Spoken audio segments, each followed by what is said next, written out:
بسم اللہ الرحمن الرحیم۔ السلام علیکم ناظرین، آپ میرا یوٹیوب چینل دیکھ رہے ہیں حقیقت پلس۔ 9/11 کی منصوبہ بندی ایران میں ہوئی، امریکہ کا نیا الزام۔ آپ کے خیال میں یہ الزام کہاں تک درست ہے؟ کمنٹ باکس میں بتائیں۔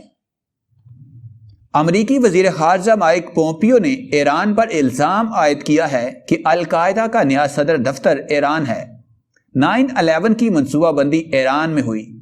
واشنگٹن سے جاری ایک بیان میں وزیر خارجہ مائک پومپیو نے کہا کہ ایران نے 9/11 کے حملوں میں اسامہ بن لادن کو فوجی ساز و سامان فراہم کیا تھا۔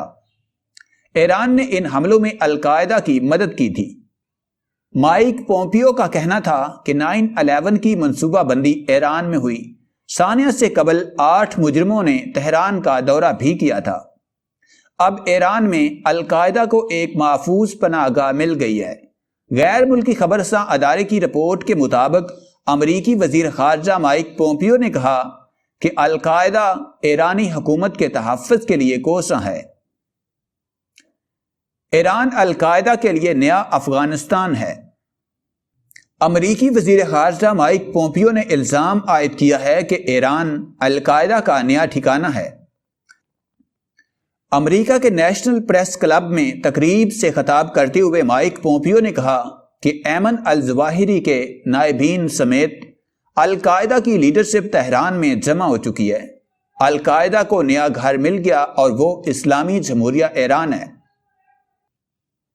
انہوں نے عالمی برادری سے کہا کہ وہ تہران پر مزید دباؤ بڑھائے کیونکہ یہ نیا افغانستان بن گیا ہے۔